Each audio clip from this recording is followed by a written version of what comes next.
மக்கள் அனைவருக்கும் வணக்கங்க. நான் உங்கள் வாட்டர் டேவை நடத்தரிச்சு கொண்டு வந்து தீபக் பேசுகிறேங்க.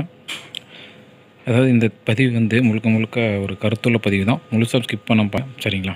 இந்த பதிவில் நம்ம என்ன சொல்ல போகிறோம் அப்படின்னு பார்த்தீங்கன்னா, இந்த இந்த இடம் பார்த்திங்கன்னா நம்ம வேப்பம்பாளையம், நாமக்கல் மாவட்டம், திருச்செங்கோடு வட்டம், இறைமங்கலத்து பக்கத்தில் வேப்பம்பாளையம் அப்படிங்கிற ஊரில் தான் அமைஞ்சிருக்குங்க. இது நம்ம லோக்கல் ஊர் தான். இங்கே வந்து பார்த்திங்கன்னா ஆல்ரெடி நீரோட்டம் பார்த்து போர் போட்டு அந்த வீடியோலாம் ஆல்ரெடி அப்லோட் பண்ணியிருக்கேன். அந்த லிங்க்கை வேணால் கமெண்டில் ஃபஸ்ட்டில் பின் பண்ணுறேன், பார்க்காதீங்கன்னா மறக்காமல் போய் பார்த்துக்குங்க. சரிங்களா? அதாவது இங்கே என்ன நடந்துச்சு அப்படின்னு பார்த்தீங்கன்னா, ஆல்ரெடி நீரோட்டம் பார்த்து போர் போட்டு தண்ணியும் நல்லபடி ஆயிடுச்சு. நம்ம வந்து போர் போடும்போது பார்த்தீங்க அப்படின்னா, இங்கே தான் நம்ம வந்து கவனிக்க வேண்டிய விஷயம் என்ன அப்படின்னு பார்த்தீங்கன்னா, போர் போடும்போது பார்த்தீங்கன்னா ஃபஸ்ட்டு மட்டம் வந்து 120 அடியில் வந்து வந்துச்சு. அந்த ஃபஸ்ட்டு மட்டம் அப்போ வந்து நமக்கு ஒரு இன்ச்சு தண்ணி கிடச்சிச்சு. ரெண்டாவது மட்டம் பார்த்தீங்க அப்படின்னா ஒரு 220 அந்த ரேஞ்சில் வந்து ரெண்டாவது மட்டம் கிடச்சி. அப்போது நமக்கு ஒரு 1.5 இன்ச்சு டு ஒரு 1.25 இன்ச்சு தண்ணி கிடச்சிச்சு. அப்புறம் வந்து சரி போதும் அப்படின்ட்டு ஒரு ஃபைனலாக ஒரு 300 அடி ஓட்டி ஸ்டாப் பண்ணிக்கலாம் அப்படின்ட்டு 300 அடி ஓட்டி ஸ்டாப் பண்ணிட்டாங்க. சரிங்களா? அதுக்கப்புறம் என்னென்னா ஒரு மாதம் கால இடைவெளி விட்டு சரி மோட்ரு இறக்கலாம் போரில் சப் மோட்ரு அப்படின்ட்டு மோட்ரு இறக்கும்போது பார்த்தீங்க அப்படின்னா ஒரு 120 அடி அந்த மட்டம் ஃபஸ்ட்டு மட்டம் வந்து பார்த்திங்களா, அதுக்கு கீழே வந்து மோட்ரு இறங்கவே இல்லை. ஃபுல்லாகவே போர் குழி வந்து மூடிருச்சு. என்ன காரணம், என்ன பிரச்சனை, என்ன ஏதுங்கிறது தெரியல. சரிங்களா? அதுக்கப்புறம் தான் நம்மளை கூப்பிட்ருந்தாங்க. அப்புறம் நாமளும் அங்கே போய் பார்த்தோம்.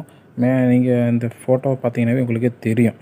அதாவது பார்த்தீங்க அப்படின்னா கேசிங் பைப்பை சுற்றியும் மண் வந்து உள்ளே இடிஞ்சு விழுந்த மாதிரி தான் இருக்குது. அப்படிங்கும்போது நம்ம என்ன சந்தேகப்படுவோம்னா, அதாவது போர்வெல்காரங்க வந்து கேசிங் சரியாக சீட்டிங் பண்ணல, கீழே கீது உடஞ்சிருச்சு, அந்த மாதிரி ஏதாவது பிரச்சனை ஆச்சுன்னா சைடில் இருக்கிற மண்ணெல்லாம் இறங்கி போர் குழி மூடிடும். சரிங்களா? அந்த மாதிரி தான் இந்த இடத்தையும் வந்து போர்வெல்காரோ சரியாக ஓட்டி தரல, கேசிங் பைப் சரியாக சீட் ஆகலை, அதனால் குழி மூடிருச்சு அப்படின்ட்டு வந்து ப்ளஸ்ஸிங் பண்ணி தர சொல்லியிருந்தோம். அப்புறம் அவங்களும் வந்து அப்படி தவறு நடக்கிறதுக்கு வாய்ப்பு இல்லை அப்படிங்கிற மாதிரி சொல்லியிருந்தாங்க. சரி வாங்க முதல் ப்ளஸ்ஸிங் பண்ணலாம் அப்படின்ட்டு ப்ளஸ்ஸிங் பண்ண சொன்னோம். ப்ளஸ்ஸிங் பண்ணும்போது பார்த்திங்க அப்படின்னா அந்த 120 அடியில் வந்தது வந்து பார்த்திங்கன்னா வெறும் காக்கா மதுரு. அதாவது காக்கா மதுருனா போல்டர்ஸ் மட்டும் அப்படின்னா ஆல்ரெடி உங்களுக்கு சொல்லியிருக்கேன். இந்த காக்கா மதுரு அப்படின்னா மண்ணோடு சேர்த்து கொலன்னு அந்த களிமண் மாதிரி காக்கா மதுருன்னு சொல்லுவாங்க வச்சுங்களேன். அது அப்படியே குழிக்குள்ள விழுந்து அந்த போர் குழி 300 அடியிலிருந்து 120 அடி வரைக்குமே குழி மூடிருச்சு. அந்த மட்டத்து வரைக்கும் வந்து அப்படி ஸ்டாப் ஆயிடுச்சுன்னு வச்சுங்களேன். ஆனால் கேசிங் பைப் வந்து கரெக்டாக சீட் பண்ணி நம்ம நினச்சிருந்தோம். எல்லாம் கரெக்டாக தான் சீட் பண்ணியிருக்காங்க. அதில் எந்த ஒரு சந்தேகமும் கிடையாது.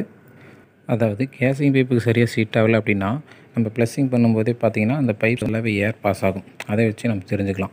ஆனால் இந்த இடத்த வந்து கேசிங் பைப்பில் சரியாக தான் சீட் பண்ணியிருக்காங்க. அதாவது அந்த ட்ரில்லர் வந்து ட்ரில்லர் வந்து கொஞ்சம் சரியாக கவனிச்சிருந்தார் அப்படின்னா அந்த 120 அடியில் வந்து காக்கா மதுரு வந்திருக்கு அப்படின்னு அவங்க ஓப்பனாக சொல்லியிருந்துருக்கலாம். நாம்ளும் அதுக்கும் ஒரு 30 அடி 40 அடி ஓட்டி போதும், இதுக்கு மேலே கீழே வேண்டாம் அப்படின்னு ஸ்டாப் பண்ணியிருந்துருக்கலாம். ஆனால் அவர் வந்து சொல்லாதனால நம்ம ஒரு 300 அடி ஓட்டிட்டோம். 300 அடி ஓட்டினாலும் இப்போ வந்து 120 அடி வரைக்குமே வந்து அந்த குழி மூடிடுது. அது நமக்கு வந்து தேவையில்லாத செலவு தான் வச்சுங்களேன். செலவு பண்ணினது வேஸ்ட்டாக போச்சு. அது நமக்கு வந்து லாஸ் தான். இதுபோல் வந்து தவறு நடக்காமல் இருக்கணும் அப்படின்னா நம்ம வந்து ஒரு சில விஷயத்தை இந்த மாதிரி தெரிஞ்சுக்கணும். ரெண்டாவது நம்ம போர் ஓட்டுறோம் அப்படின்னா நம்ம கூட இருந்தே பார்க்கணும். ரெண்டாவது அந்த போர்வெல் ட்ரில்லிங் பண்ணுறாங்க பார்த்தீங்களா, ஒரு ஆப்ரேட்டரை ஓப்பனாக எதாக இருந்தாலும் சொல்லிடுங்க, மூடியில் மறைக்க வேண்டாம் அப்படின்ட்டு நம்ம தெளிவாக பேசிடணும். அப்போ தான் இந்த மாதிரி வந்து தவறுதல் நடக்கிறத தடுக்கலாம். சரிங்களா? ஆனால் இதில் வந்து ஏன் கேசிங் பைப் சைடில் வந்து அப்போதைக்கு வந்து மண் இடிஞ்சு விழுந்த மாதிரி இருந்துச்சு, அதுக்கு என்ன காரணம் அப்படின்னு பார்த்தீங்கன்னா, அதாவது இப்போ வந்து வயல் மட்டத்திலிருந்து கிட்டத்தட்ட ஒரு 7-8 அடி வந்து பார்த்திங்கன்னா மண் கொட்டு மேலே தான் வீடு கட்டியிருந்துருக்குறாங்க. சரிங்களா? அதாவது இது வந்து வயல் இவ்வளோ ஒரு 7-8 அடி ஹைட் பண்ணி வீடு கட்டியிருக்கிறாங்க. சரிங்களா? அது வந்து கொட்டு மண்ணாக இருக்கிறதுனால வந்து கேசிங் பைப்பை அமைச்சிட்டு தண்ணி வந்து மழை பெஞ்சு தண்ணி இறங்குறதுனால வந்து பார்த்திங்கன்னா கேசிங் பைப் சைடில் வந்து மண் இறங்கின மாதிரி காட்டுது. சரிங்களா? ஆனால் கேசிங் பைப் கரெக்டாக தான் சீட் பண்ணியிருக்காங்க. அதில் வந்து எந்த ஒரு பிரச்சனையும் கிடையாது. சரிங்களா? இதில் வந்து பார்த்திங்க அப்படின்னா ரெண்டாவது இப்போ வந்து மோட்ரு இறக்கிட்டாங்க. மோட்ரு வந்து பார்த்திங்கன்னா ஒரு 110 அடி இறக்கி இப்போ வந்து தண்ணி வந்து பார்த்திங்கன்னா ஒரு 4-5 மணி நேரம் நல்லாவே உறிஞ்சி தண்ணி அது வாக்கில் வந்துக்கிட்டே இருக்குது.